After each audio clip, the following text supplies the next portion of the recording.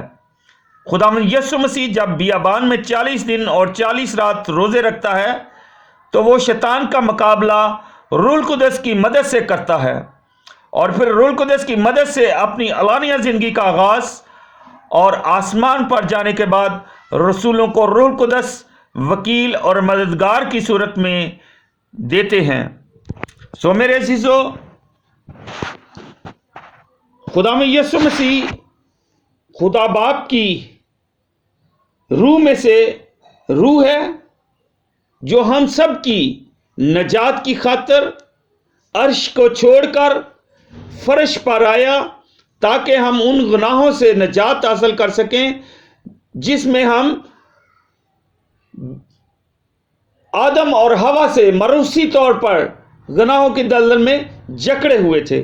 خدا میں یسوع مسیح نے اپنے آپ کو ہماری خاطر پیش کیا، اپنے کندھوں پر ہمارے سارے گناہ اٹھائے اور صلیب کی طرف، کلوری کی طرف چل پڑا، اور آج وہ ہمیں نجات دیتا ہے، اپنا روح القدس دیتا ہے تاکہ اس روح القدس کی روشنی میں رہتے ہوئے ہم ہمیشہ کی زندگی کے لیے اپنے آپ کو تیار کریں، شیطان کا مقابلہ کریں۔ شیطان کا مقابلہ ہم روح القدس کی طاقت سے ہی کر سکتے ہیں، کیونکہ خدا میں یسوع مسیح بھی جس طرح لکھا ہے کہ بیابان میں 40 دن اور 40 رات روزے رکھتا ہے، اسی طرح ہم بھی روزے اور ریاضت کے ساتھ، دعا کے ساتھ، روح القدس کی طاقت کے ساتھ شیطان کا مقابلہ کر سکتے ہیں اور ہمیشہ کی زندگی کے وارث بن سکتے ہیں۔ خدا ہم سب کو برکت دے تاکہ ہم اس کے کلام پر عمل کر سکیں اور اسی کلام کو اپنے دوسرے عزیز و اقارب، بہن بھائیوں تک بیان بھی کر سکیں۔ خدا ہم سب کو اپنے پاک روح القدس کا مسا عنایت کرے، آمین۔ آئے میرے عزیزو، ہم مل کر وہی دعا کریں جو خدا یسوع مسیح نے خود ہمیں سکھائی ہے۔ اے ہمارے باپ، تو جو آسمان پر ہے، تیرا نام پاک مانا جائے، تیری بادشاہی آئے، تیری مرضی جیسے آسمان پر پوری ہوتی ہے زمین پر بھی ہو۔ ہمارے روز کی روٹی آج ہمیں دے، اور جس طرح ہم اپنے قرضداروں کو بخشتے ہیں تو ہمارے قرضہ میں بخش، ہمیں آزمائش میں نہ پڑنے دے بلکہ برائی سے بچا، کیونکہ بادشاہت، قدرت اور جلال ہمیشہ تیرا ہے، آمین۔ سلام مریم، پرفضل خداوند تیرے ساتھ ہے، تو عورتوں میں سے مبارک ہے، مبارک ہے تیرے پیٹ کا پھل یسوع۔ آئے مقدسہ مریم، خداوند کی ماں، ہم گنہگاروں کے واسطے دعا کر، اب اور ہماری موت کے وقت، آمین۔ جلال باپ، بیٹے، روح القدس کا ہو، جیسا کہ ابتدا میں تھا، اب اور ہمیشہ ہوگا، آمین۔ اب ہمارے خدا یسوع مسیح کا فضل، خدا باپ کی محبت، رفاقت اور شراکت اب سے لے کر ہمیشہ تک ابدالآباد ہم سب کے ساتھ ہوتی رہے، آمین۔ خدا باپ، بیٹے، روح القدس کے نام میں، آمین۔